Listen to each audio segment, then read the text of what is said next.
கர்த்தராகிய இயேசு கிறிஸ்துவை ஆராதிக்கும்படியாய் வந்த உங்கள் யாவரையும் கர்த்தரை ஆசீர்வதித்து பாதுகாத்து நிறுத்துவாராக. ஆமேன். பிதா குமாரன் பரிசுத்தாவின் நாமத்தினாலே கிருபையும் சமாதானமும் இரக்கமும் நமக்கு என்றென்றைக்கும் உண்டாகட்டும். சிங்காசனத்தில் வீற்றிருக்கிற மகிமையின் கர்த்தர் நம்மோடு கூட வாசமாக இருக்கிறார். இந்த 2026வது வருஷம் மே மாதத்தினுடைய வாக்குத்தத்தமாக எரேமியா தீர்க்கதரிசியின் புத்தகம் 31வது அதிகாரம் 9வது வசனத்தை நாம் வாசிக்கலாம்.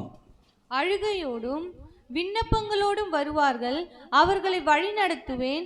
அவர்களை தண்ணீருள்ள நதிகள் அண்டைக்கு இடராத செம்மையான வழியிலே நடக்க பண்ணுவேன்.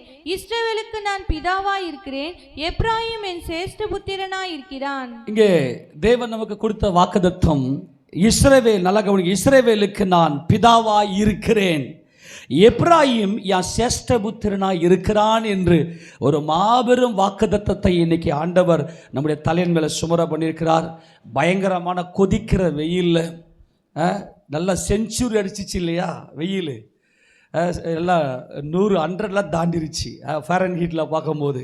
ஆனால் காலையில் நமக்கு ஆண்டவர் நல்லா சில்லுன்னு குளுமையான தென்றலை கொடுத்து நல்லா நம்மளை குளிர செய்திருக்கிறார். எத்தனை பேர் சந்தோஷமாக இருக்குது? ஆமேன் சொல்லாமா? எல்லாவற்றையும் ஆளுகை செய்கிறவர் நம் கர்த்தர், நமது தேவாதி தேவன். ஒவ்வொரு காரியத்தின் மூலமாய், இந்த உலகத்தில் நடக்கிற ஒவ்வொரு காரியங்கள் மூலமாய் தேவன் நம்மோடு பேசிக்கொண்டே இருக்கிறார். அதற்காக கர்த்தரை ஸ்தோத்திரிக்கிறேன். இஸ்ரவேலுக்கு நான் பிதாவாய் இருக்கிறேன், எப்ராயிம் என் சேஷ்டபுத்திரனாய் இருக்கிறான். இதற்கு முன்பதாக கர்த்தர் சொல்றாரு, அவர்களை தண்ணீர் உள்ள நதிகள் அண்டைக்கு இடராத செம்மையான வழியிலே நடக்க பண்ணுவேன் என்று கர்த்தர் சொல்றார். இந்த தண்ணீர் உள்ள செம்மையான அந்த ஜீவ நதி என்று சொல்லுவது அது ஆளுகை செய்வதை காண்பிக்கிறது. ஆளுகை செய்வது அது ராஜரீகத்தை காண்பிக்கிறது. சேஷ்டபுத்திரன் என்பது ஆசாரியனை காண்பிக்கிறது. இது மெல்கிசேதேக்கின் முறைமையின்படியான ஒரு மகிமையின் ஆசீர்வாதம். நான் மறுபடியும் சொல்லுகிறேன், அவர்களை தண்ணீர் உள்ள நதிகள் அண்டைக்கு இடராத செம்மையான வழியில் நடக்க பண்ணுவேன். அப்படி நடக்க பண்ணுறது அப்படின்னா ஆளுகை செய்வது. அது சமாதானமாய் தன்னுடைய சகோதரர்கள் என்கின்ற அனுபவத்துக்குள்ளே வர்றது. சேஷ்டபுத்திரன் அப்படின்னா என்னதுன்னா அது ஆசாரியனை காண்பிக்கிறது. அதாவது தேவன் இங்கே சொல்லுகிறார், இஸ்ரவேலுக்கு நான் அப்பா. நல்லா கவனிங்க, டே நீ என் மகன், நீ என் மகன்டா, நீ என் மகன்டா, நீ என் மகனா நடந்துக்க அப்படின்னு சொல்கிறது ஒரு சோதனை காலம். எப்பா டே நீ என் மகனா இரு, டிஃப்ரெண்ட்டை புரிஞ்சுக்கங்க, நீ என் மகனா இரு. ஓகே, அந்த மகன் மகனா இருக்கிறான், மகனாக நடந்து கொண்டான் அப்படின்னு சொன்னா அந்த அப்பா நீ ஏன் மகன், நான் உனக்கு அப்பான்னு சொல்றாரு பாருங்க. இந்த வாக்குத்தத்தம் தான் இருக்கிற வாக்குத்தத்தத்திலே பெரிய மகிமையின் வாக்குத்தத்தம். எல்லாரும் ஆமென் சொல்லாமா? அவர் சொல்றாரு பாருங்க, நீ என் மகனாயிரு, நீ என் மகனாயிரு அப்படின்னு சொன்ன என்ன அர்த்தம்? மகன் என்றால் அப்பாவின் சித்தத்துக்காக தம்முடைய சித்தத்தை பலியாக்குவது தான் மகன். அங்கே ஒரு உடன்படிக்கை இருக்கிறது, அங்கே உறவு இருக்கிறது. அப்பாவுடைய சித்தம் செய்வதற்காக தம்மைத்தாமே பலியாக்குகிற அனுபவம். அப்படி அந்த குமாரன், அந்த மகன் அப்பாவுடைய சித்தத்தை செய்து முடிச்சிட்ட பிற்பாடு இப்போ அப்பா அக்ரிமெண்ட்ல சைன் பண்றாரு, உடன்படிக்கை எழுதி கொடுக்கிறாரு. நீ நான் உனக்கு அப்பாவா இருக்கிறேன், நான் உனக்கு அப்பா என்று அவரே அட்ரஸ் பண்றாரு, அவரே மகிமைப்படுத்துறாரு. அப்போ இஸ்ரவேலுக்கு நான் அப்பாவா இருக்கிறேன், நான் உனக்கு அப்பாவா பிதாவா இருக்கிறேன் அப்படின்னு சொல்லிட்டுன்னு வச்சுங்களேன், நீங்கள் என்னுடைய சேஷ்டபுத்திர பாகம் எல்லாவற்றையும் நான் உங்களுக்கு தருகிறேன். சேஷ்டபுத்திர பாகம், சேஷ்டபுத்திரன் அப்படின்னா என்ன? ஏற்கனவே பலமுறை சொல்லியிருக்கோம், நம்ம இதை பலமுறை பார்த்துருக்கிறோம். இந்த சேஷ்டபுத்திரன் என்று சொன்னால் ஒரு அப்பா மிகுந்த செல்வந்தராக இருக்கிறாரு அப்படின்னா அந்த அப்பாவுக்கு ஒரு 4 பிள்ளை இருக்கிறாங்கன்னா சொத்தை எப்படி பங்கிடுவார்? 5 பாகமாக பங்கிட்டு அவருக்குன்னு ஒரு பெரிய சொத்தை வச்சிருப்பாரு. நல்லா கவனிங்க, எல்லாத்தையும் பிள்ளைகளுக்கு பிரித்து கொடுத்துட்டு ஈக்குவலாக சமமாக அப்படி அல்ல, அவருக்குன்னு ஒரு பெரிய சொத்தை வச்சுக்கின்னு தன்னுடைய பிள்ளைகளுக்கு நல்ல மிகுதியான தாராளமாய் சரிசமமாய் பங்கிட்டுட்டு அந்த மூத்த மகனுக்கு தம்முடைய சொத்துக்களை எல்லாம் எடுத்து மூத்த மகனுக்கே கொடுப்பார். அதாவது சேஷ்டபுத்திரனுக்கே கொடுப்பார். இந்த சேஷ்டபுத்திரன் என்ன செய்வான்னா அப்பாவுடைய அந்த ராஜ்யத்தை தொடர்ந்து நடத்துவான். புரிஞ்சு போச்சா? எல்லாரும் ஆமென் சொல்லாமா? அப்பாவுக்கு பெரிய சொத்து. அப்பா என்ன பண்ணுவார், தம் பிள்ளைகளுக்கு சொத்துக்களை பிரித்து கொடுப்பாரு. ஆனால் சேஷ்டபுத்திரனுக்கு எல்லா பிள்ளைகளுக்கும் கொடுக்கிற பங்கையும் கொடுப்பாரு. தம்முடைய நித்திய அந்த சுதந்திரத்தையும் அந்த சேஷ்டபுத்திரனுக்கே கொடுத்துருவாரு. ஆக இந்த சேஷ்டபுத்திரன் ரெட்டிப்பான சந்தோஷத்தோட இவன் பயங்கரமான மனமகிழ்ச்சியாக கம்பீரிப்பான். எல்லாரும் ஆமென் சொல்லாமா? இந்த ரெட்டிப்பான சுதந்திரத்தை தான் இன்னைக்கு ஆண்டவனுக்கு கொடுக்குறாரு. வானத்தைய பூமியை உண்டாக்கின சர்வ வல்லமையுள்ள தேவன் சொல்றாரு, நான் உன் அப்பா. அல்லேலூயா, நான் உன் அப்பா. ஏன் தெரியுமா? நீ என் சேஷ்டபுத்திரனா இருக்கிறாய். எப்ராயிமே என்று அழைக்கிறார் என்று சொன்னால் அந்த எப்ராயிம் என்பது சேஷ்டபுத்திரத்தினுடைய உச்சம். ஏனென்றால் சேஷ்டபுத்திரன் அப்படின்னாலே அந்த சந்ததியை ஆசீர்வதிக்கிறார். இஸ்ரவேல் எனக்கு சேஷ்டபுத்திரன் அப்படின்னா என்ன அர்த்தம்னா, இஸ்ரவேலினுடைய பிள்ளைகளை அவர் ஆசீர்வதிக்கிறார். இங்கே இஸ்ரவேலுக்கான அந்த சுதந்திரம், சேஷ்டபுத்திர சுதந்திரம் யோசேப்புக்கு வந்துச்சு. யோசேப்பின் மேல் இருந்த அந்த சேஷ்டபுத்திர சுதந்திரம் அவருடைய பிள்ளைகள் ஆகிய எப்ராயிமுக்கு வந்துச்சு. இப்போ எப்ராயிமை கர்த்தர் ஏற்றுக்கொண்டு இந்த சேஷ்டபுத்திரனாய் நீ இருக்கிற அப்படின்னு சொல்லும்போது எந்த ஒரு தடையும் கிடையாது, எந்த ஒரு சத்துருவும் கிடையாது, எந்த ஒரு வேதனையோ துன்பமோ எதுவுமே இல்லை. இப்போ இவன் ஆளுகைக்கு வருகிறான். அல்லேலூயா, அப்பாவுடைய சுதந்திரத்தில் இவன் ஆளுகைக்கு வருகிறான். இந்த சேஷ்டபுத்திர பாகத்தை, சேஷ்டபுத்திர சுதந்திரத்தை எப்படி கொடுக்கணும் அப்படின்னு ஒரு நியமம் இருக்கு. இந்த நியமத்தை நீங்க பார்த்தீங்கன்னா மிகுந்த ஆச்சரியமாக இருக்கும். இது எப்படிப்பட்ட சந்தோஷம், எப்படிப்பட்ட ஆளுகை எல்லாம் நம்ம செய்வோம் என்பதை பார்க்கறதுக்கு முன்னாடி இந்த சேஷ்டபுத்திர சுதந்திரத்தை எப்படி பங்கிட்டு கொடுக்கணும். இப்போ உதாரணத்துக்கு ஒரு தகப்பன் மிகுந்த செல்வந்தனாக இருக்கிறான், மிகுந்த ஐஸ்வர்யவனாக இருக்கிறான். அவனுக்கு 2 மனைவிகள். 2 மனைவிகளில் எப்படி பார்த்தாலும் ஒரு மனைவியை நேசிப்பான், ஒரு மனைவியை வெறுப்பான். உண்மையா இல்லையா? இந்த 2 மனைவி வச்சிங்களா பார்த்தீங்கன்னா ஒரு மனைவி, அதான் 2 மனைவி அவனுக்கு இல்லையா? இப்போ ஆண்டவர் சொல்றாரு, டே இஸ்ரவேலனே, அது நியாயப்பிரமாணத்தின்படி உனக்கு 2 மனைவி இருந்தாலும் அதில் நீ நேசிக்கிறியே அந்த மனைவிக்கு பிள்ளைகள் பிறந்திருந்தாலும், நீ வெறுக்கிறியே அந்த மனைவிக்கு பிள்ளைகள் பிறந்திருந்தாலும், இல்லை நான் நேசிக்கிறேன், நான் இவளை தான் நேசிக்கிறேன், இவ பிள்ளைக்கு தான் நான் சேஷ்டபுத்திர பாகத்தை கொடுப்பேன் அப்படி சொல்லக்கூடாது. நீ வெறுக்கிறவரத்தில் முதல் பிறந்திருந்தால், உனக்கு பிள்ளை முதல் பிறந்திருந்தால் சேஷ்டபுத்திர பாகத்தை நீ அந்த வெறுக்கிறவரத்தில் பிறந்த அந்த முதற் பேரானு தான் ரெட்டிப்பான சுதந்திரத்தை கொடுக்க வேண்டும். அல்லேலூயா. அப்போ சேஷ்டபுத்திரன் என்பது முதல் பிறந்தவன், அந்த முதல் பிறந்தவன், அந்த முதற் பலன். இந்த சேஷ்டபுத்திரம் என்பது நமது ஆண்டவராகிய இயேசு கிறிஸ்து. அல்லேலூயா சொல்லாமா? அதை வாசிக்க மறுபடியும் வாசித்து விட்டு மறுபடியும் நம்ம இங்கே வரலாம். நீங்கள் புரிந்து கொள்ளுதலுக்காக வாசிக்கலாம். உபாகமத்தின் புத்தகம் 21வது அதிகாரத்தில் இந்த பிரமாணத்தை கொடுக்கிறார். 21ஆம் அதிகாரம் அதில் 15-16 வசனங்கள் தொடர்ந்து வாசிக்கலாம். 2 மனைவிகளுடைய ஒருவன் ஒருத்தின் மேல் விருப்பாயும் மற்றவள் மேல் வெறுப்பாயும் இருக்க, இருவரும் அவனுக்கு பிள்ளைகளை பெற்றார்களே ஆகில், முதற் பிறந்தவன் வெறுக்கப்பட்டவளின் புத்திரன் ஆனாலும் தகப்பன் தனக்கு உண்டான ஆஸ்தியை தன் பிள்ளைகளுக்கு பங்கிட்டும் நாளில் வெறுக்கப்பட்டவளிடத்தில் பிறந்த முதற் பேரானவனுக்கு, வெறுக்கப்பட்டவளிடத்தில் பிறந்த முதற் பேரானவனுக்கு சேஷ்டபுத்திர சுதந்திரத்தை கொடுக்க வேண்டுமே அல்லாமல் விருப்பப்பட்டவரிடத்தில் பிறந்தவனுக்கு கொடுக்கலாகாது. இந்த சேஷ்டபுத்திர சுதந்திரம் அப்படின்னா என்ன அர்த்தம்னா, நித்திய காலமா அப்பா பேரை காப்பாத்துறவன். அல்லேலூயா. அப்பாவின் சொத்துக்கள், அப்பாவின் ராஜ்யத்தை, அப்பாவினுடைய மகிமையை காப்பாற்றுகிறவன் தான் இந்த சேஷ்டபுத்திரன். புரிஞ்சு போச்சா? 2 மனைவி இருந்தாலும் இல்லை நான் விரும்புகிறவரிடத்தில் பிறந்த அந்த பிள்ளைக்கு தான் நான் சேஷ்டபுத்திரத்தை கொடுப்பேன் நீ சொல்லக்கூடாது. முதற் பலன், அந்த முதற் பலன் என் ஆண்டவராகிய இயேசு கிறிஸ்து. சேஷ்டபுத்திரன் என்பது என் ஆண்டவராகிய இயேசு கிறிஸ்துவை காண்பிக்கிறது. இன்றைக்கு தொடர்ந்து வாசிங்களேன். வெறுக்கப்பட்டவரிடத்தில் பிறந்தவனை சேஷ்டபுத்திரனாக அங்கீகரித்து தனக்கு உண்டான ஆஸ்திகளில் எல்லாம் 2 பங்கை அவனுக்கு கொடுக்க வேண்டும். அவன் தன் தகப்பனுடைய முதற் பலன், சேஷ்டபுத்திர சுதந்திரம் அவனுக்கே உரியது. அல்லேலூயா.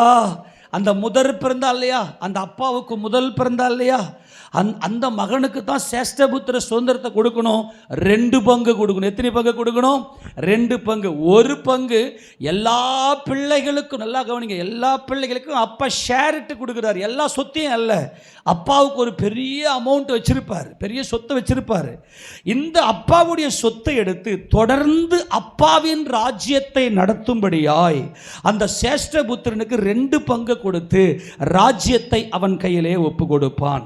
நல்லா கவனிங்க, இந்த முதற் பலன் என்பது, முதற் பேரானவன் என்பது நமது ஆண்டவராக இயேசு கிறிஸ்து. அவர்தான் மரித்தோரில் முதற் பலனாய் 1 கொரிந்தியர் 15வது அதிகாரத்தில் இந்த முதற் பலன் என்பதை நாம் பார்க்கிறோம். எல்லாம் நமது ஆண்டவராக இயேசு கிறிஸ்து மாத்திரமே. வாசிக்க பார்க்கலாம், அதில் 22ஆம் வசனத்தை வாசிக்க பார்க்கலாம். 22, 23. ஆதாமுக்குள் எல்லாரும் மரிக்கிறது போல கிறிஸ்துவுக்குள் எல்லாரும் உயிர்ப்பிக்கப்படுவார்கள். அவனவன் தன் வரிசையிலே உயிர்ப்பிக்கப்படுவான். முதற் பலனானவர் கிறிஸ்து, பின்பு அவர் வருகையில் அவருடையவர்கள் உயிர்ப்பிக்கப்படுவார்கள். அல்லேலூயா, சொல்லுவோமா? அவர்தான் முதற் பலன். இன்றைக்கு கர்த்தராக இயேசு கிறிஸ்துவை தன் சொந்த இரட்சகராக ஏற்றுக்கொண்டிருக்கிற நாமும் அவருடைய வருகையில் முதற் பலனாய் சேஷ்ட புத்திரன்களாய் நாம் கடந்து போவோம். ஆமென், சொல்லுவோமா? இந்த சேஷ்ட புத்திரன் என்பது அப்பாவால் ஐடென்டிஃபை பண்ணக்கூடிய ஒரு காரியம். முதல்ல சேஷ்டபுத்திரனா என்னன்னு புரிஞ்சுக்கணும். இந்த சேஷ்டபுத்திர சுதந்திரத்தில் நாம் எப்படிப்பட்ட மனமகிழ்ச்சியை, எப்படிப்பட்ட ராஜ்யத்தை நாம் அனுபவிப்போம் என்பதை புரிந்து கொள்ளலாம். நல்லா கவனிக்கணும். அப்பா முதல்ல என்ன சொல்றாருன்னா, நான் உனக்கு அப்பாவா இருக்கிறேன், நீ சேஷ்டபுத்திரனா இருக்கிறாய் என்று சொல்லி அப்பா சொல்லிட்டாரு. அப்படின்னா அப்பாவுடைய எல்லா சொத்துக்களுக்கும் இவர் தான் அதிபதி. ஆமென் சொல்லுங்க. அதே சமயம் அப்பாவுடைய ராஜ்யத்தை ஆளுகை செய்யக்கூடிய ராஜாதிபத்தியத்துக்கும் அதுக்கும் ஒரு சில நிபந்தனைகள் உண்டு. இவன் என்ன செய்யணும் அப்படின்னா, நல்லா கவனிங்க, பிரதான ஆசாரியன் ராஜா என்கின்ற இந்த ராஜரீக ஆசாரியத்துவம் முதலாவது அப்பாவுக்கு பிரியமானதை, அப்பாவுடைய சித்தம் செய்வதற்கு தம்மைத்தாமே பலியாக்குகிற அன்பில் பரிசுத்தம் என்பது சேஷ்டபுத்திர பாகம். அந்த சேஷ்டபுத்திர பாகத்தை சுதந்திரத்துக் கொண்ட அவன் என்ன செய்யணும் அப்படின்னா, ஒருவேளை அந்த பாகத்தை பிரித்து கொடுத்த, அப்பாவுடைய சொத்தை பிரித்து கொடுத்த மற்ற சகோதரர்கள் திடீர் என்று குறைவுபட்டு அல்லது திடீர் என்று ஒன்றும் இல்லாமல் ஏதோ ஒரு தேவையோட, அப்பா எனக்கு ரொம்ப கொஞ்சம் கஷ்டமாயிருச்சு, என்னுடைய பிஸ்னஸில் கொஞ்சம் நிறைய ப்ராப்ளம் ஆயிடுச்சு, எனக்கு கொஞ்சம் உதவி பண்ணுங்க அப்பா அப்படின்னு அப்பா கிட்ட நின்னான்னா, அவன் தன் சகோதரன் மேலே இரக்கமுள்ளவனாய் அவன் இருக்கிறான் பாருங்க. யார்? இந்த சேஷ்டபுத்திரன்.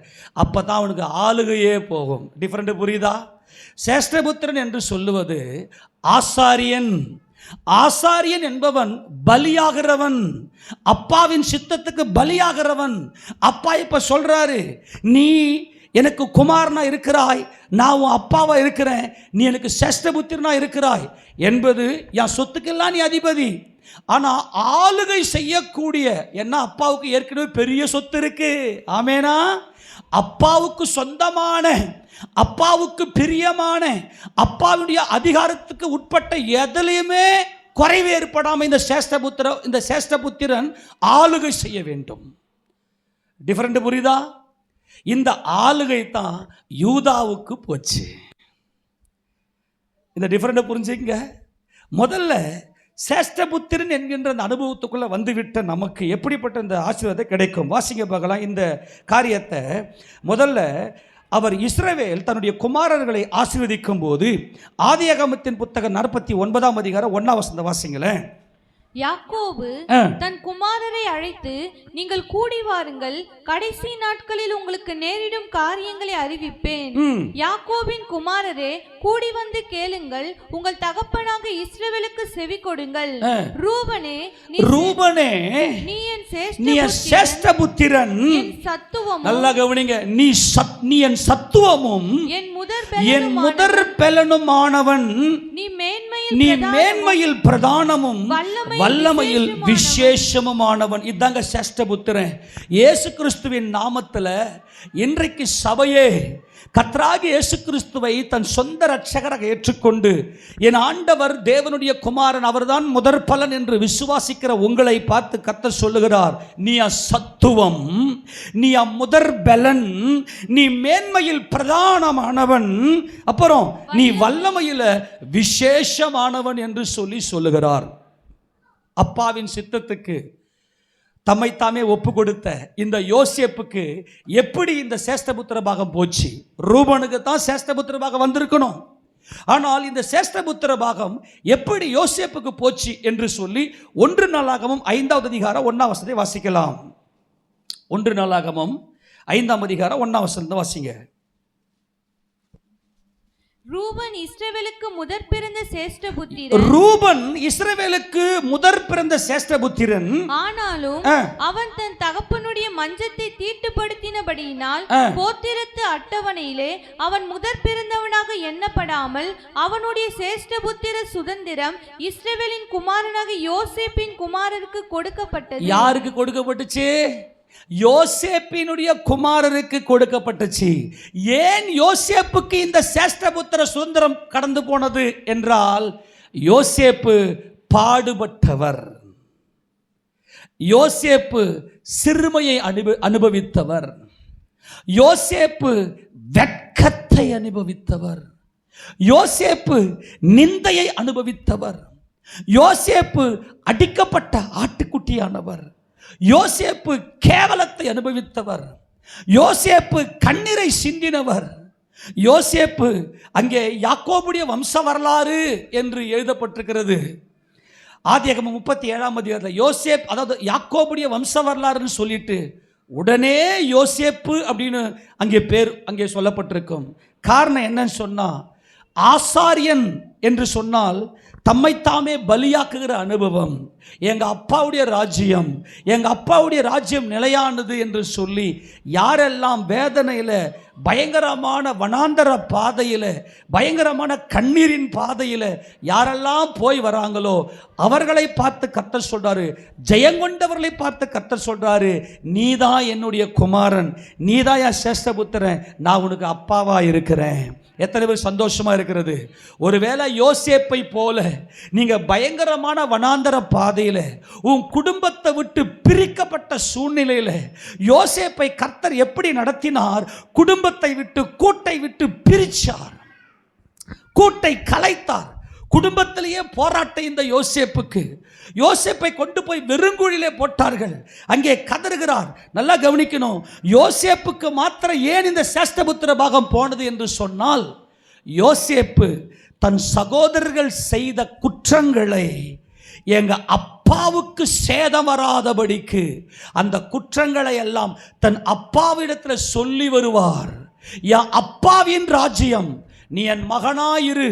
எல்லாம் கவனிங்க, பிள்ளைங்களை பெத்தெடுக்கிறது பெருசு இல்லை. நீங்கள் பாட்டுன்னு வாரி பூசிக்கிறீங்க, என் புள்ளைன்னு. அப்பா சொல்ல, நீ என் மகனாயிரு. இப்போ அப்பா சொல்லணும், நான் உன் அப்பாடான்னு சொல்லணும், நான் உன் அப்பா, நீ என் சேஷ்டபுத்திரன்னு சொல்லணும். அதுக்கு காரணம், ஏன் யோசேப்புக்கு இந்த சேஷ்டபுத்திர பாகம் போனுச்சு? சேஷ்டபுத்திர பாகம் என்றால் எல்லா விதமான சொத்துக்களையும் அனுபவிக்கலாம், ஆனால் ஆளுகை என்பது யூதாவுக்கு போனது. இந்த காரியெல்லாம் நீங்கள் புரிஞ்சுக்கினா தான் இந்த ஆசீர்வாதம் எவ்வளோ பெரிய மகிமையானது என்பதை புரிந்து கொள்ளலாம். இன்றைக்கு கர்த்தர் நம்மோடு பேசுகிறார். நான் உனக்கு பிதாவா இருக்கிறேன், நீ சேஷ்டபுத்திரனா இருக்கிறாய். ஏன் சேஷ்டபுத்திரனா இருக்கிறாய்? அப்பாவுக்கு சேதம் வராதபடிக்கு, அதாவது அப்பாவுக்கு விரோதமாய் தன்னுடைய சகோதரர்கள் செய்த எல்லா விதமான துர்க்கருமங்களையும் கொண்டு போய் அப்பாவிடத்தில் சொல்லி அப்பாவுடைய ராஜ்யத்தை நிலைப்படுத்தினவர் தான் இந்த யோசேப்பு. ஆனால் அந்த யோசேப்புக்கு நடந்த சம்பவம் எல்லாம் அந்த கூட்டை விட்டு கலைத்து தூக்கி எறியப்படுகிற அனுபவம். தான் குடும்பத்தாரே தூக்கி எறியப்பட்ட ஒரு அனுபவத்துக்குள்ள கண்ணீரின் பாதையில் கடந்து போய் வனாந்தரத்தில் ஒரு அடிமையை போல விற்கப்பட்டு அங்கே சிறைச்சாலை தூக்கி எறியப்பட்டு பயங்கரமான போராட்டங்களை சந்தித்த ஆசாரியன்தான் இந்த யோசேப்பு. அதனால இந்த சேஷ்டபுத்திர பாகம் யோசேப்புடைய குமாரருக்கு போச்சு. ஒரு விஷயத்தை நல்லா புரிஞ்சுங்க, யோசேப்பு தான் இப்படிப்பட்ட பாதையில் கடந்து போனார். ஆனால் ஆசீர்வாதம் யோசேப்புடைய சந்ததியின் தலைமையில வந்துச்சு. நீங்க எந்த அளவுக்கு கர்த்தருக்கு பயந்து, நீங்க எந்த அளவுக்கு தேவ சமூகத்தில் கர்த்தரை உறுதியாக பற்றுகிறீர்களோ, உங்கள் நிமித்தம் தான் உங்க சந்ததி ஆசீர்வதிக்கப்படுமே தவிர வேற எதுலையுமே ஆசீர்வாதம் வராது. நான் சர்ச்சுக்கெல்லாம் வரமாட்டேன், எனக்கு நிறைய வேலை இருக்குது, நான் என் பிள்ளைங்களை அனுப்பிச்சி விட்றேன். கண்டிப்பாக அந்த பிள்ளைங்களை கர்த்தர் வாங்கவே மாட்டார். நீ கர்த்தருக்கு அர்ப்பணித்து தேவ சமூகத்தில் நீ உன்னை விட்டு கொடுக்கும் போது மட்டும்தான் உன் பிள்ளைகள் தலைமையில் அந்த சுதந்திரத்தை தேவன் கொடுப்பார். ஆக யோசேப்புக்கு ஏன் இந்த சேஷ்டபுத்திர பாகம் வந்துச்சு என்றால், யோசேப்பு தன் தகப்பனுக்கு நஷ்டம் வராதபடிக்கு தன் தகப்பனை அவர் என்றென்றைக்கு மகிமைப்படுத்தினார். ஆக சேஷ்டபுத்திர பாகம் யோசேப்பின் குமாரருக்கு கொடுக்கப்பட்டுச்சு. அதே சமயம் ராஜாதிபத்தியம் யூதாவுக்கு போச்சு. வாசிங்க 2ஆம் வசனம். யூதா தன் சகோதரரிலே பலத்ததினால் ராஜாதிபத்தியம் அவன் சந்ததியில் உண்டானது. நல்லா கவனிங்க, யூதா அப்படின்னாலே சகோதரர். ஆமென் சொல்லுங்க. யூதானாலே சகோதரர். என்ன அர்த்தம்? என் அப்பாவுடைய பிள்ளைகள். அல்லேலூயா. என் அப்பாவுடைய பிள்ளைகள் எப்போ தாழ்ந்து போனாலும், எப்போ அவங்க கண்ணீர் வடித்தாலும், எப்போ அவங்க சோதனையில் விழுந்து போனாலும் நான் ஓடி அள்ளி அணைச்சி அவர்களை நான் உயர்த்துவேன். காரணம், அவர்கள் எங்கள் அப்பாவுடைய வாரிசு என்கின்ற அந்த ஜீவன் நதி புறப்பட்டு ஓடுகிற அனுபவம் தான் யூதா. ஏன் இந்த யூதாவுக்கு மாத்திர ராஜாதிபத்தியம் போனது என்றால், இந்த யூதா தன் சகோதரரிலே பலத்தவன். அவன் ஏதோ பலத்தவன் அல்ல, தன் சகோதரரிலே பலத்தவன். குற்றமற்ற வாழ்க்கை, அன்பில் பரிசுத்தம் என்பது யோசேப்பு, குற்றமற்ற வாழ்க்கை என்பது யூதா. இதுதான் மெல்கிசேதேக்கின் முறைமையின்படியான ராஜரீக பிரதான ஆசாரியனுடைய அனுபவமாக இருக்கிறது. ராஜரீக ஆசாரிய அனுபவமாக இருக்கிறது. எத்தனை பேர் இது வரைக்கும் புரிஞ்சுது? எல்லாம் கைவிட்டாமன்னு சொல்லாமா? சேஷ்டபுத்திர பாகம் யாருக்கு போச்சு? யோசேப்புடைய குமாரருக்கு போச்சு. யோசேப்புடைய குமாரர் தான் எப்ராயிம். அதே சமயம் ராஜாதிபத்தியம் யாருக்கு போச்சு அப்படின்னா யூதாவுக்கு போச்சு. ஏன் அப்படின்னா, தன் சகோதரரை சிநேகிக்கிற அந்த அனுபவத்தை எப்ராயிம் தவற விட்டு விட்டது. ஆனால் யூதா என்ன செய்தார் என்றால், என் அப்பாவுக்காக என்னையே பலியாக ஒப்பு கொடுக்கிறேன் என்று சொல்லி அப்பாவுடைய அன்பிற்காக தன் சகோதரர்களை அள்ளி அணைக்கிற, தன் சகோதரர்களுக்காக தன் ஜீவனையே கொடுக்கிற அன்பாக இந்த யூதா செயல்பட்டபடினாலே ராஜாதிபத்தியம் யாருக்கு போச்சு? யூதாவுக்கு போச்சு. ஆக யூதா இப்போது சேஷ்டபுத்திரனாக ஆளுகை செய்கிறார். கரங்களை ஆமென் சொல்லாமா? இந்த சேஷ்டபுத்திர பாகத்தை கர்த்தர் கொடுத்துட்டாரு. ஏன்னா தேவன் கொடுத்துட்டாரு. இன்றைக்கு ஆண்டவர் நம்மோடு பேசுகிறார். வானத்தையும் பூமியையும் உண்டாக்கின சர்வ வல்லமையில கர்த்தர் பேசுகிறார். நான் உன் அப்பாவா இருக்கிறேன், நீ ஜெயம் எடுத்துட்ட, நீ ஜெயங்கொண்டுட்ட. அந்த வசந்த வாசியை வெளிப்படுத்தின விசேஷத்தில் நீ வெற்றி பெற்று விட்டாய், எல்லா விதமான சோதனையிலே நீ வெற்றி பெற்று வந்துட்ட என் குமாரனே, என் சேஷ்டபுத்திரனே என்று சொல்லி அங்கே வெளிப்படுத்தின விசேஷம் 21வது அதிகாரத்தில் 7வது வசனத்தை வாசிக்கலாம். ஜெயங்கொள்ளுகிறவன் எல்லாவற்றையும் சுதந்தரித்துக் கொள்ளுவான். எதை சுதந்தரித்துக் கொள்ளுவான்? எதை சுதந்தரித்துக் கொள்ளுவான்? எல்லாம். ஏன்? எல்லாம் யாருடையது? எங்க அப்பாவுடையது. கையை விட்டு ஆமென் சொல்லுங்களேன். எல்லாம் யாருடையது? எங்க அப்பாவுடையது. எங்க அப்பாவே இன்னைக்கு நீ சொல்லிட்டாரு, நான் அப்பாவா இருக்கிறேன், நீ சேஷ்டபுத்திரனா இருக்கிறாய். காரணம், நீ ஜெயங்கொண்டு விட்டாய். ஜெயங்கொள்ளுகிறவன் எல்லாவற்றையும் சுதந்திரத்துக் கொள்ளுவான். நான் அவன் தேவனாய் இருப்பேன், அவன் என் குமாரனாய் இருப்பான். அல்லேலூயா. கையை விட்டு ஆமென் சொல்லுங்க. எத்தனை முறை நீ என் பிள்ளை, நீ என் பிள்ளைன்னு ஆண்டவர் நம்மோடு பேசுறாரு பாருங்களேன். ஆக இந்த சேஷ்டபுத்திரன் வந்துச்சுனாவே எந்த விதமான குறைவும் இல்லாமல் அப்பாவுடைய சொத்தை வச்சு நல்ல ஆளுகை செய்யலாம், எந்த குறையும் இருக்காது. ஆனால் ராஜாதிபத்தியம் நீங்கள் போகணும்னா அப்பாவுடைய அந்த வாரிசா இருக்கக்கூடிய ஒவ்வொரு மனிதனையும் சிநேகிக்கிற, ஒவ்வொரு மனிதனையும் நேசிக்கிற அன்பு உனக்குள்ள வந்துருச்சுன்னா நீ ஆளுகை செய்வதற்கு நீ கடந்து போயிடுவாய். இப்ப எடுத்து வாசிங்க எரேமியாவின் புத்தகம் 31ஆம் அதிகாரம் 9 வாசிக்க பார்க்கலாம். அழுகையோடும் விண்ணப்பங்களோடும் வருவார்கள், அவர்களை வழிநடத்துவேன், அவர்களை தண்ணீர் உள்ள நதிகள் அண்டைக்கு இடராத செம்மையான வழியிலே நடக்க பண்ணுவேன் என்பதுதான் யூதா. ஏனென்றால் ஏசாயா 48:18 உன் நீதி சமுத்திரத்தை போலவும் உன் சமாதானத்தை ஜீவ நதியை போலவும் புரண்டு வர செய்வேன் என்று கர்த்தர் சொல்லுகிறார். ஆக அந்த நதி என்று சொல்லுவது என் சகோதரர்கள் என்னில் தாகம் தீர்ப்பேன். அல்லேலூயா. அந்த நதி தாங்க மகிமை அடைஞ்சு தேவனை தரிசிக்கும். என் சகோதரர்கள் ஒருத்தர் மேலே கசப்பு இருக்காது, யாரு மேலேயுமே கசப்பு இருக்காது. ஏனென்றால் அப்பா, நான் என் சகோதரனை பகைச்சேன், என் மாமியாரை நான் பகைச்சேன், என் கணவனுக்கு எனக்கும் ஒரே சண்டை, என் கணவனை நான் பகைச்சேன், என் மனைவியை நான் பகைச்சேன், என்னுடைய பிள்ளைகளை எங்கள் வீட்டுக்குள்ளேயே ரொம்ப பிரச்சனையாக இருந்துச்சு அப்படின்னு மனம் கசந்து உள்ளத்துக்குள்ள அழுகையோடும் விண்ணப்பங்களோடும் அப்பான்னு வருவாங்க. ஆமென். என்னை மன்னிங்கப்பா, உங்களுடைய சொத்து உங்களுடைய வாரிசுன்னு தெரியாம உங்களுக்கு விரோதமாக தான் நான் பாவம் செஞ்சேன். அதுதான் தாவீது சொல்றாரு, தேவரீர் ஒருவருக்கே விரோதமாய் நான் பாவம் செய்தேன்னு சொல்லி. அப்போ அவர்களை தண்ணீர் உள்ள நதிகள் அன்றைக்கு இடராத செம்மையான அந்த பாதையில் என் சகோதரர்களை நடத்துவேன் என்பதுதான் ராஜாதிபத்தியம். அதுதான் யூதா. இஸ்ரவேலுக்கு நான் பிதாவாய் இருப்பேன், எப்ராயிம் என் சேஷ்ட புத்திரனாய் இருக்கிறான். தொடர்ந்து வாசி. ஜாதிகளே, நீங்கள் கர்த்தருடைய வார்த்தையை கேட்டு தூரத்தில் உள்ள தீவுகளில் அறிவித்து இஸ்ரவேலை சிதறடித்தவரதை சேர்த்து கொண்டு ஒரு மேய்ப்பன் தன் மந்தையை காக்கும் வண்ணமாக அதை காப்பார் என்று சொல்லுங்கள். கையை ஒருத்தர் சொல்லாமா? இப்ப கர்த்தர் உங்களை சூழ்ந்து கொண்டார். ஒரு மேய்ப்பன் எப்படி தாம் மந்தையின் மேல கண்ணை வச்சு, மேய்ப்பன் தூங்குவானா? மேய்ப்பன் நைட்ல தூங்கிட்டாருன்னா திடீர்னு ஒரு ஓனாய் வரும் ஆட்டை அடிக்கிறதுக்கு, திடீர்னு ஒரு நரி வரும், திடீர்னு துஷ்ட மிருகங்கள்லாம் உள்ள வரும். அப்போ இந்த மேய்ப்பனுடைய கண்கள் அந்த மந்தையின் மேலேயே இருக்கும். யாக்கோபு சொல்லுவார், நான் மந்தையை எப்படி தெரியுமா காத்தேன்?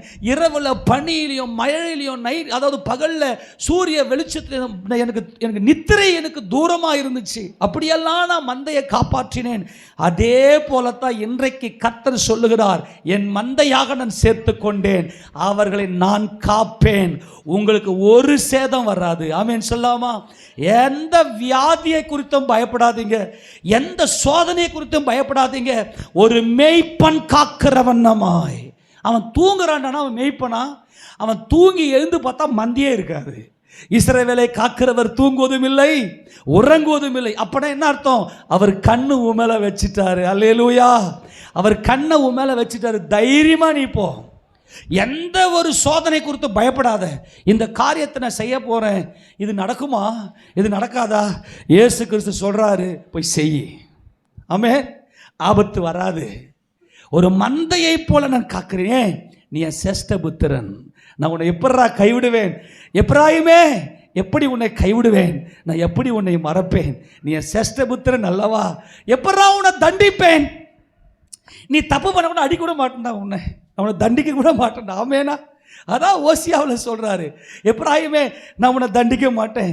காரணம், நான் உன்னை என் மந்தையில் சேர்த்து கொண்டேன், நான் உன் மேய்ப்பனாக இருக்கிறேன், என் கண்ணை நான் உன் மேலே வச்சுட்டேன், தைரியமாக போ. என்னை மீறி, என் கோலை மீறி நீ எங்கேயுமே போக முடியாது, உன்னை காக்கிறவர். அல்லேலூயா. அடுத்த வசனம் வாசிங்களேன். உன்னை மீட்டு கொண்டேன், மாம்சத்திலிருந்தும் இரத்தத்திலிருந்தும் உன்னை மீட்டு கொண்டேன், நீ மகிமை அடைவாய். ஆமென். எல்லா விதமான கடன் பிரச்சனை மூழ்கி போயிடுமோ, மீட்டுக்கினேன். அல்லேலூயா.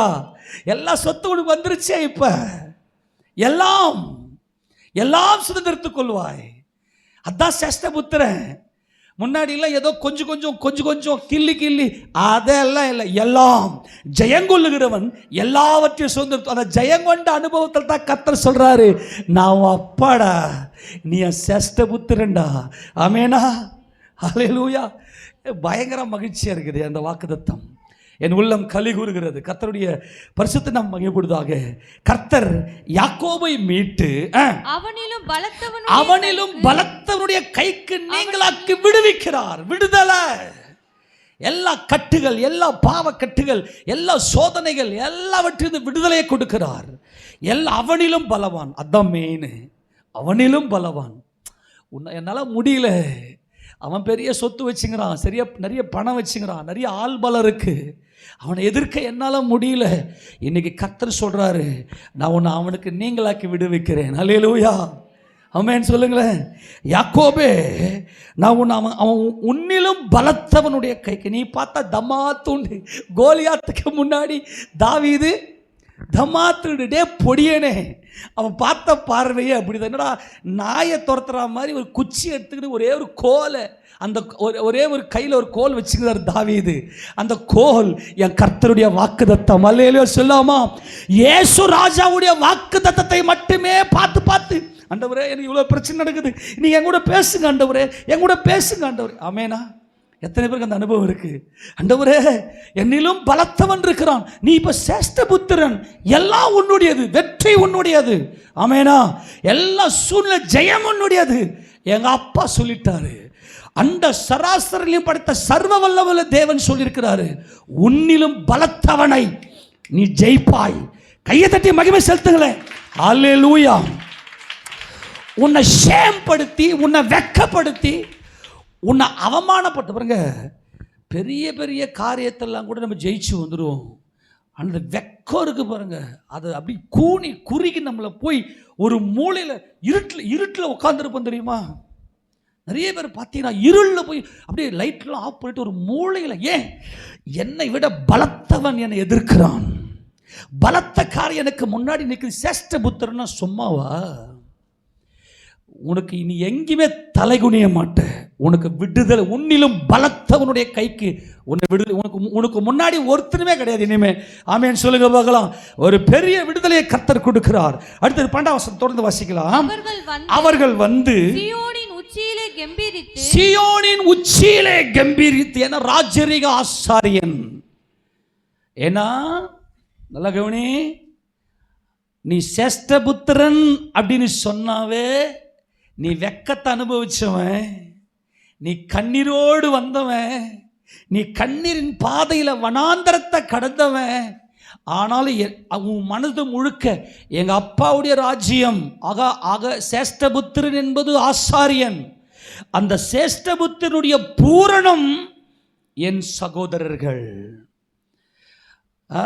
ஏசப்பா நாமத்துக்கு மகிமையாக என் பிள்ளைங்களுக்கு சொல்லி கொடுத்துனே இருப்பேன். டேய், அப்பாவுடைய பிள்ளைங்க, உன் கண்ணு வந்து அப்பா மேலே இருந்துச்சுன்னா, சகோதரர்களுக்காக நீ நைட்டு கூட நீ தூங்க எத்தனை மணிக்கு எழுப்பி உனக்கு என்ன வேலை செஞ்சு பிள்ளைங்களை அன்பில் நடத்துங்க. பிள்ளைங்களை வந்து ஒரு மனதில் அப்பாவுடைய பிள்ளை. ஏன்னா பிறக்கிற எல்லா பிள்ளைகளும் அந்த வித்து வந்து அப்பாவுடையது. அதை மனைவிமார்கள் தான் சரியாக வளர்க்கணும். அப்பாவுக்கு பயப்படு, அப்பாவுக்கு கீழ்ப்படி, அப்பாவை நோக்கிப்பார். ஏன்னா அந்த அப்பா தேவனுக்கு பயப்படுறவர். அதனால கர்த்தர் சொல்றாரு, நீ சீயோனின் உச்சியில வந்து கம்பீரிப்ப. இந்த கம்பீர்னா என்னது? இந்த கம்பீர்னா என்னது? கொண்டாட்டங்க, செலப்ரேஷன். அந்த சீயோனின் மலை உச்சியில வந்து நீ கம்பீரிப்ப. அவ்வளவு பெரிய கம்பீர சத்தம் உன் வாழ்க்கையில கர்த்தர் கேட்க செய்வார். வாசிங்களேன். கர்த்தர் அருளும் உச்சிதமான கோதுமை, உச்சிதமான திராட்சரசம், எண்ணெய், உச்சிதமான எண்ணெய், ஆட்டுக்குட்டிகள், கொழுமையான ஆட்டுக்குட்டிகள், கொழுமையான இதெல்லாம் வந்து ஆசாரியனுக்குரியது. அதான் கொழுமை உச்சிதம் பேசி கொண்டிருக்கிறேன். ஆண்டவர் சொல்லுவார், இந்த பாரு, உனக்கு நான் கொடுக்கிற எல்லா உச்சிதமானவைகளையும் நீ ஆசாரியனுக்கு கொடு, எல்லா கொழுமையானவைகளையும் ஆசாரியனுக்கு கொடு, எல்லா முதற் பலனி ஆசாரியனுக்கு கொடு. ஏனென்றால் உனக்கு இந்த உலகத்தில் பங்கு இல்லை, நானே உன் பங்கு. அல்லேலூயா. அதுதாங்க சேஷ்டபுத்திர பாகம். அதான் உச்சிதமான எல்லாம். நீங்கள் பார்க்குறத பாருங்க, உங்களுக்கு சத்துரு கிடையாது, உன்னிலும் பலவான் கிடையாது, எனக்கு எந்த ஒரு போராட்டமும் வாழ்க்கையில் இல்லை. உன்னை மேய்க்கிறது மெய்ப்பன் இருக்கிறார். நீ உன்னுடைய அந்த அந்த செலிப்ரேஷன், அந்த கொண்டாட்டத்தை நீ தேவ சமூகத்தில், தேவ பர்வதத்தில், என்னன்னைக்கு சீயோனில், இந்த சபைதான் என்னுடைய சீயோன், இங்கே நான் கம்பீரிப்பேன். அது மாத்திரமல்ல, உச்சிதமான திராட்சை ரசம், உச்சிதமான கோதுமை, உச்சிதமான எண்ணெய், கொழுமையான ஆட்டுக்குட்டி, கொழுமையான கன்றுகள் என்பவைகள் ஆகிய இந்த நன்மைகளுக்காக ஓடி வருகிற இந்த அனுபவம், இதான் அப்பாவின் சமூகத்துக்கு வந்து அனுபவிக்கிற, ஓடி வந்து நிற்கிற அனுபவம். அவருடைய ஆத்துமா நீர் பாய்ச்சலான தோட்டத்தை போல் இருக்கும், அவர்கள் இனி தொய்ந்து போவது இல்லை. உனக்கு சோர்வே கிடையாதுங்க, உனக்கு சோர்வே இல்லை. நீ எந்த இடத்துலையுமே உனக்கு தொய்வே கிடையாது. தொடர்ந்து வாசிக்கும் போது, அப்பொழுது கன்னிகைகளும் வாலிபரும் முதியோரும் கூட ஆனந்த களிப்பாய் மகிழ்வார்கள். அல்லேலூயா. நல்லா சந்தோஷத்துல அனுபவிப்பனா, சந்தோஷம் என் வாழ்க்கையில திரும்புமா, என் வாழ்க்கையில ஒரு வசந்தம் வீசுமா, அதை தான் சொல்லிட்டேன். இன்னைக்கு காலையிலே அருமையான தென்றல். அல்லேலூயா. அருமையான பாருங்க, ஆண்டவர் இந்த இயற்கையோட, இந்த காலநிலைகளோட, எல்லா விதமான காரணிகள் மூலமாக நம்மோடு பேசிக்கினே இருப்பார். ஒவ்வொரு, ஏன் இவ்வளவு வெயில் காயுது, ஏன் நமக்கு இவ்வளவு பனி பெய்யுது, ஏன் இவ்வளவு மழை வருது, இது ஒவ்வொன்றோடும் தேவன் இடைப்பட்டு கொண்டிருக்கிறார். இதெல்லாம் உத்து கவனமாக பார்க்கணும் நம்ம. ஆக இந்த மகிழ்ச்சி என்பது, நல்ல கவனி, இந்த மகிழ்ச்சி என்பது ஒரு சாதாரண விஷயம் அல்ல, அது மகிமையான தென்றல். நம்முடைய இருதயத்தில் அப்படிப்பட்ட மகிழ்ச்சியை வீச செய்து நம்ம என்றென்றைக்கு மகிழச் செய்கிற தேவன். ஒரு மனுஷனுக்கு எவ்வளவு திரளான ஆஸ்தி இருந்தாலும் அது அவனுக்கு ஜீவன் கிடையாது, அது அவனுக்கு சந்தோஷம் கிடையாது. அதை கர்த்தர் கொடுப்பாரு பாருங்க. கர்த்தர் பரிசுத்த ஆவியானவர் கொண்டு போய் இருதயத்தில் பேசுவார் பாருங்க, அவ்வளவு சந்தோஷமாக இருக்கும். அங்கே கர்த்தர் சொன்ன, நான் அவர்கள் துக்கத்தை சந்தோஷமாக மாற்றி. ஐயோ, என் துக்கம் மாறலையே, ஒரே வெயிலாவே இருக்கே. வெயில்ல மூளை வேலை செய்ய தெரியுமா? வெயில்ல நீங்க வெயில நந்து போயிட்டு வந்துட்டீங்க வச்சிங்களேன், இருங்க ரொம்ப டயர்டாக இருக்கு, என்னால் முடியலைங்க, ஒரே துக்கமாக, எல்லாம் மறந்துடும், மண்டை சூடு ஏறிச்சுன்னா ஒன்றுமே செய்ய முடியாது. நல்லா கவனிங்க, ஒரு நல்ல தென்றலை வீச செய்து நம்மை குளிரச் செய்கிற மகிமையின் கர்த்தர் உங்கள் துக்கம் சந்தோஷமாய் மாற கையை தட்டி நல்லா மகிமை செலுத்தி, உங்களால் எங்கேயுமே உங்களுக்கு துக்கமே கிடையாது, நீ சேஷ்டபுத்திரன் என்கின்ற மகிமைக்குள்ள வந்துட்ட, உங்கள் துக்கம் சந்தோஷமாய் மாறும். அப்புறம் அவர்களை தேற்றி அவர்கள் சஞ்சலம் நீங்க அவர்களை சந்தோஷப்படுத்துவேன். சாதாரண சந்தோஷம் இல்லை, கொஞ்ச நேரம் சிரிப்பு, கொஞ்ச நேரம் மகிழ்ச்சி, கொஞ்ச நேரம் துக்கம். ஆமா, நான் கொஞ்சம் சந்தோஷமா இருந்துட்டா உடனே துக்கம் எனக்கு வந்துருமே, அதெல்லாம் இனி வராது. ஆமேனா? என்றென்றைக்கும் சஞ்சலமே இல்லாத சந்தோஷம். அங்கே ஆண்டோடைய வார்த்தையை பாருங்களேன், அவருடைய வாக்குத்தத்தங்களை பாருங்களேன். ஏன் தெரியுமா? நீ பயங்கரமான வெக்கத்தை கடந்து போன, நீ பயங்கரமான சோதனையை கடந்து போன, உன் கண்ணீருக்கு அளவே இல்லை, உன் கண்ணீரை என் துருத்தியில் வைத்திருக்கிறேன். உன் மன குமுறலை யாரால பார்க்க முடியும்? அந்த மன குமுறலை நான் பார்த்தேன். நீ ஆசாரியனா இருக்கிறாய். இது சொல்றாரு பாருங்க 14. இதாங்க சேஷ்டபுத்திரன் என்றால் ஆசாரியன். வாசிங்க, ஆசாரியர்களின் ஆத்மாவை கொழுமையானவைகளினாலும் பூரிப்பாக்குவேன். என் ஜனங்கள் நான் அளிக்கும் நன்மையினால் திருப்தி ஆவார்கள் என்று கர்த்தர் சொல்லுகிறார். ஆக சேஷ்டபுத்திரன் என்பது, நல்லா கவனித்துக் கொள்ளுங்க, சேஷ்டபுத்திரன் என்பது ஆசாரியன். ஏன் தெரியுமா? இந்த ஆசாரியன் பலியாகிறான். எங்க அப்பா ஆவியா இருக்கிறார், ஆமென், என் பிதா ஆவியா இருக்கிறார், நான் மாம்சத்தோடு இரத்தத்தோடும் பாவியா இருக்கிறேன், எங்க அப்பாவின் சித்தம் செய்வதற்கு என்னை பலியாக்குகிறேன். அப்போ என்ன அர்த்தம்னா, அவமானம், இந்த போராட்டம், இந்த காரியத்தை நம்ம நட்டின்னு போவார். நல்ல நட்டினர் திடீர்னு ஒரு ஷேம், ஒரு வெக்க அனுமதி கொடுப்பார். இதாங்க கிறிஸ்து. அவர் தமக்கு முன் வைக்கப்பட்ட சந்தோஷத்தின் பொருட்டு அவமானத்தை எண்ணாமல் சிலுவையை சகித்து தேவனுடைய சிங்காசனத்தின் வலது பாரசத்தில் உட்கார்ந்திருக்கிறார். அந்த வசனம் வாசிக்க பார்க்கலாம். எபிரியர் 12:2. அவர் தமக்கு முன் வைத்திருந்த சந்தோஷத்தின் பொருட்டு அவமானத்தை எண்ணாமல் சிலுவையை சகித்து தேவனுடைய சிங்காசனத்தின் வலது பாரிசத்தில் வீற்றிருக்கிறார். இந்த வீற்றிருக்கிற என்பதுதான் சேஷ்டபுத்திரன் ஆளுகையும் செய்கிறார். சேஷ்டபுத்திரன் தெரிஞ்சு போச்சா? ஆசாரியன் அவன். அவனுக்கு இந்த உலகத்தில் சுதந்திரம் கிடையாது.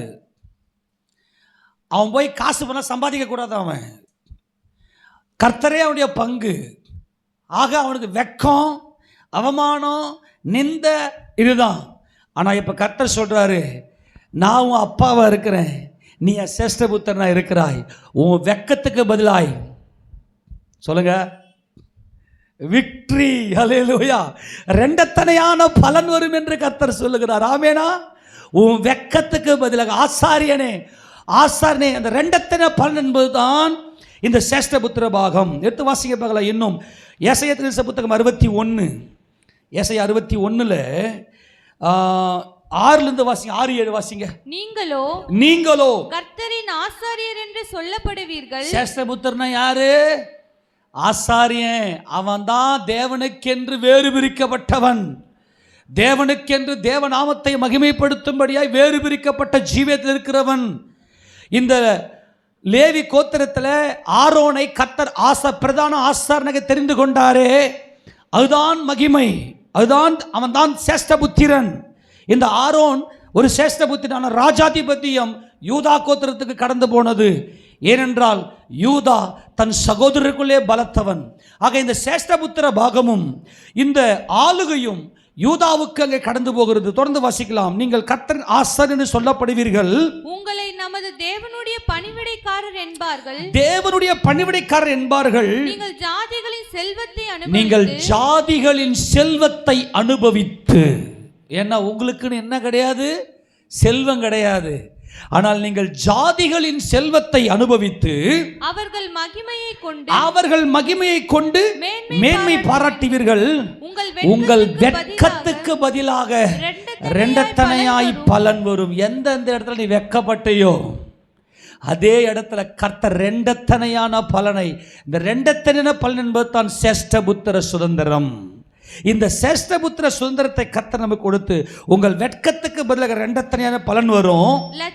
லட்சைக்கு பதிலாக உனக்கு ஒரு பாகம் வரும். இல்ல, உனக்கு பாகம் பிரிச்சு கொடுப்பேன்ல, உனக்கு ஒரு பாகத்தை நான் கொடுத்துட்டேன், எடுத்துக்கிட்டு போங்க.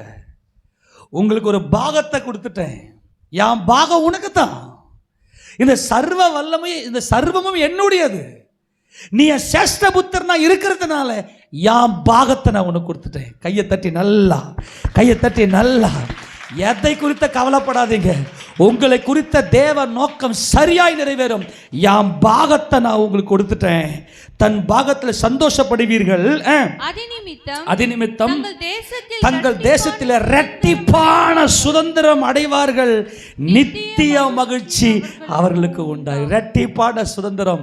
நம்பிக்கையுடைய சிறைகளே, நீங்கள் அரணுக்கு திரும்புங்கள், இரட்டிப்பான நன்மையை தருவேன், இன்றைக்கே தருவேன். எவ்வளவு மகிமை. சகரியா 9:12 வாசி. சகரியா நம்பிக்கையுடைய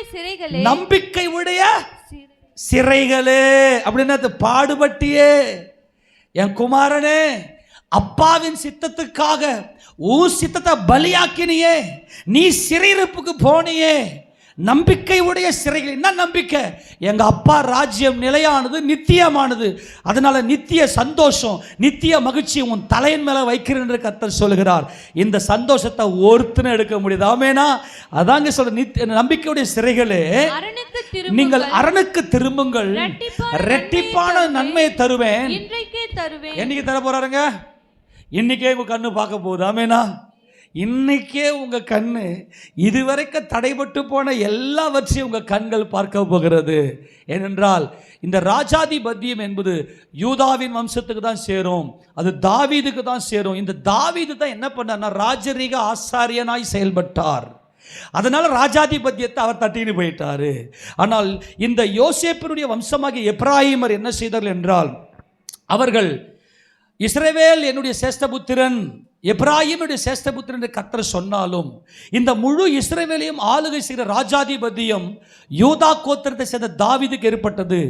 ஏனென்றால் தாவீது யூதா கோத்திரத்தில் வந்திருந்தாலும் ஆசாரிய கோத்திரத்தில் வரல. யூதா அவர் தாவீது யூதா கோத்திரத்தில் வந்திருந்தாலும் அவர் கர்த்தர் மேலே வைத்த அந்த அன்பினாலே தன்னை பலியாக்கி ராஜாதிபத்தியத்தையும் அவர் சுதந்திரத்து கொண்டார். தன் சகோதரர்களை நீதியோடு ஆட்சி செய்கிற அந்த அனுபவத்தை இங்கே தாவீது பெற்றுக்கொண்டபடியினாலே இந்த ராஜாதிபத்தியத்தையும் இந்த யூதா கோத்திரத்தை பெற்றுக்கொண்டது என்று 132ஆம் சங்கீதத்தில் வாசிக்கும் போது இங்கே தாவீதை குறித்து இங்கே சொல்லப்பட்டிருக்கிறது. வாசிங்க பார்க்கலாம்.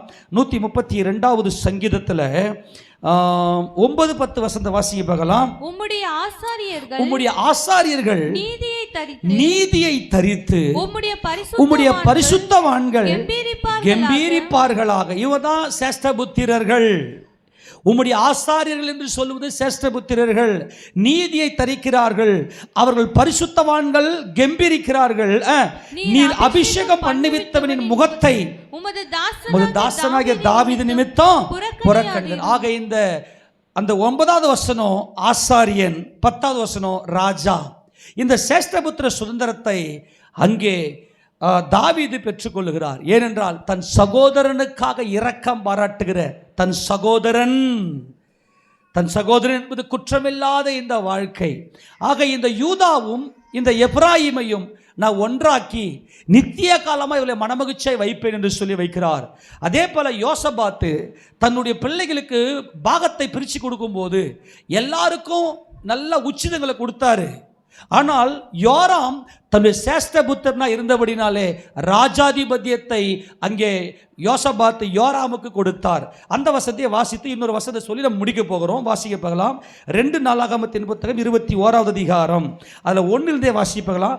2 நாளாகமம் 21:1 யோசபாத் தன் பிதாக்களோட நித்திரை அடைந்து தாவீதின் நகரத்தில் தன் பிதாக்கள் அண்டையிலே அடக்கம் பண்ணப்பட்டான். அவன் ஸ்தானத்திலே அவன் குமாரனாகிய யோராம் ராஜாவானான்.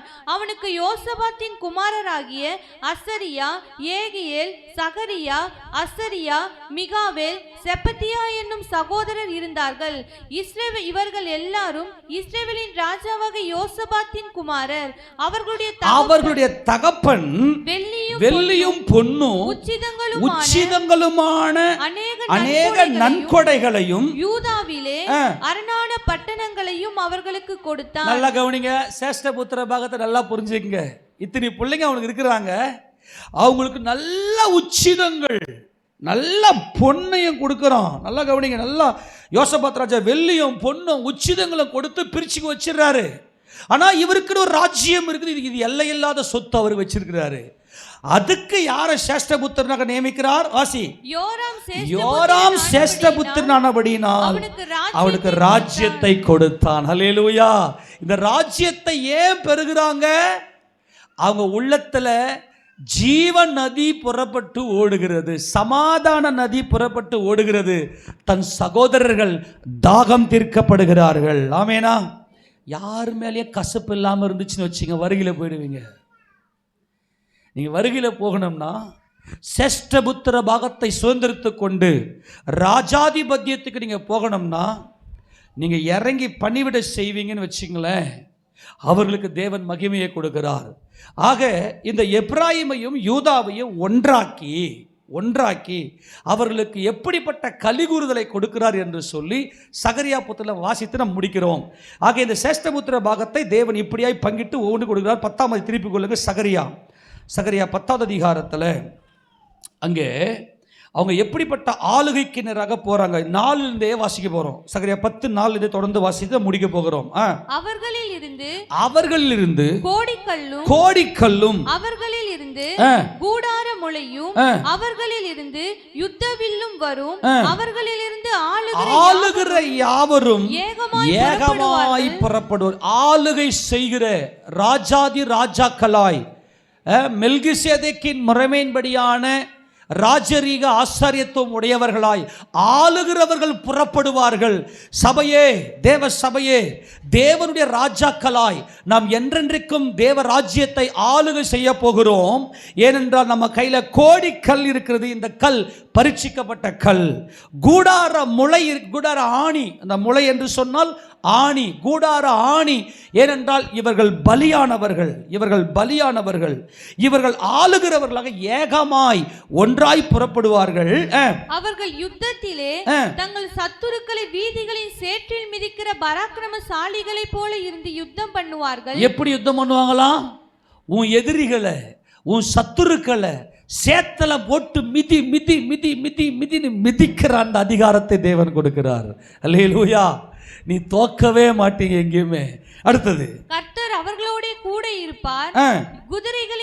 குதிரைகளின் மேல் ஏறி வருகிறவர்கள் வெட்கப்படுவார்கள். குதிரைகளின் மேல் ஏறி வருகின்றன மாம்ச பலத்தை நம்பினவர்கள். தங்களுடைய மாம்ச பலம். நீ எல்லாம் தேவ பலத்தை நம்பி இருக்கிறாய்.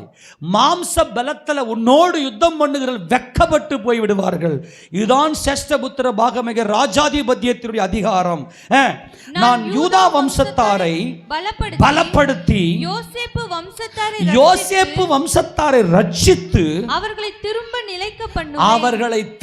நிலைக்க பண்ணுவேன். நான் அவர்களுக்கு இறங்கினேன். இயேசு ராஜாவுடைய இரக்கம். அல்லேலூயா. சர்வ வல்லமையுள்ள பிதாவாகிய தேவனுடைய இரக்கம் இன்றைக்கு நம்ம மேல பரிபூர்ணமாய் இறங்குவதாக. அவர்கள் என்னால் ஒரு காலம் தள்ளிவிடப்படாதவர்களை போல் இருப்பார்கள். இனி ஒருபோதும் கர்த்தர் உன்னை தள்ளிவிடவே மாட்டார். நான் விழுந்துட்டனா, என்னால ஓட முடியலையே, கர்த்தருக்காக எழும்பி பிரகாசிக்க முடியலையே, அப்படி இனிமே சோர்ந்து போக மாட்டேன். கர்த்தர் இனி உன்னை ஒருபோதும் தள்ளிவிடாமல் இருப்பார். நான் அவருடைய தேவனாகிய கர்த்தர், நான் அவருக்கு செவி கொடுப்பேன். எப்ராயிம் பராக்கிரமசாலியை போல, பராக்கிரமத்தை போல இருப்பார்கள். மதுபானத்தால் கழிப்பது போல. மதுபானத்தை குடிச்சிட்டு, நல்லா கவனிங்க, ஒருத்தன் என்ன செய்வான்? குடிக்கிறவன், நான் ரொம்ப சந்தோஷமா இருக்கிறையா, அதனால் நான் போய் என்ன பண்ண போகிறேன், நான் சரக்கு அடிக்க போகிறேன் அப்படின்ட்டு போய் உலகத்தான் எப்படி சரக்கு அடிச்சுட்டு ரொம்ப பெரிய உச்சத்தில் கழிப்பாக சரக்கு அடிச்சுக்கலாம் பார்த்து பேசிக்கிறீங்களா? பேசுங்க. அவங்க கூட எல்லாத்தையும் கக்குவான், பெரிய நீதிமான மாதிரிலாம் பேசுவான். ஏன்னா அவன் உள்ள எப்படி இருக்கும், அப்படியே கழிப்பாக இருக்கு இல்லையா? அவன்லாம் குடிச்சிட்டு தேவையில்லாத அசிங்கத்தில் அவன் கழிப்பாக இருக்கிறான்ல, அப்படிப்பட்டதான கழிப்பை உனக்கு நான் கொடுப்பேன். அல்லேலூயா. அவ்வளவு சந்தோஷம். நாடி நரம்பெல்லாம் லூஸ் ஆகிட்டு இருக்கோம் இல்லையா? குடிக்கிறவனை பாரு, எல்லாத்தையும் வளருவான். அப்படியே அப்படியே அப்படியே சொர்க்கத்தில் போகிற மாதிரி இருப்பான் இல்லையா? இப்போ கர்த்தர் என்ன சொல்கிறாருன்னா, உன்னை அதே போல உன்னை அவ்வளவு கழிப்பாக்கி உச்சமாக்கி வெக்கப்படாமல் டான்ஸ் ஆடுவான் நடுரோட்டில். அப்படியே பயங்கர சென்டிமெண்ட்டாக பேசுவான் இல்லையா? காரணம் என்னன்னா, இந்த நாடி நரம்பெல்லாம் அப்படியே லூஸ் ஆகி இப்படி கிரிப்பாக இருக்கு இல்லையா? நமக்கெல்லாம் இருறா ரொம்ப டென்ஷனாக இருக்குது, போய் கொஞ்சம் உள்ளே விட்டு வரேன், அப்போ தான் கொஞ்சம் ஃப்ரீயாக ஆகும் இல்லையா? கர்த்தர் என்ன சொல்கிறார், உனக்கு ஒரே ஒரு இறுக்கம் கூட உனக்கு வராது. அதான் அர்த்தம். அது எப்படி மதுபானம் பண்ணவன் கழிச்சிருப்பானோ அதே போல உன்னை ஒரே ஒரு சின்ன பிரச்சனை கூட உன்னை தொடாதபடிக்கு உன்னை அவ்வளவு பெரிய மகிழ்ச்சியில நான் உன்னை களிப்பாக்குவேன்.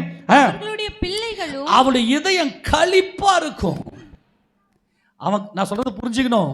நீ குடிகாரனா பாரு, அவன் எவ்வளவு ஒரு மாதிரி பண்ணுவான் இல்லையா, களிப்பா இருக்கிறேன்னு சொல்லி. அப்படிப்பட்டதான களிப்பை நான் உனக்கு உண்டாக்கி, உங்கள் களிப்பை உண்டாக்கி அவருடைய பிள்ளைகளும் அதை கண்டு மகிழ்வார்கள். அவள் இதயம் கர்த்தருக்குள்ள கலிகூறும். கரங்களை ஊத்துறாமேன்னு சொல்லாமா? இவ்வளவு வாக்குத்தத்தங்களும் சேஷ்டபுத்திரனுக்கு தேவன் கொடுக்கிறார். அவர் ராஜாதிபத்தியத்தை பெற்றுக்கொண்டு அவர்கள் ஆளுகை செய்ய புறப்பட்டு வருகிறார்கள். சீக்கிரமாய் நம் தேவனை முகமுகமாய் சந்தித்து அவரோடு கூட என்றென்றைக்கும் ஆளுகை செய்வோம். அன்னைக்கு நம்முடைய இதயம் கலிகூறும், களிப்பா இருக்கும். எல்லாரும் முழங்கால் படிட்டு இன்னைக்கு தேவன் நம்மோடு பேசின, நமக்கு கொடுத்த இந்த வாக்குத்தத்தங்களுக்காக நன்றி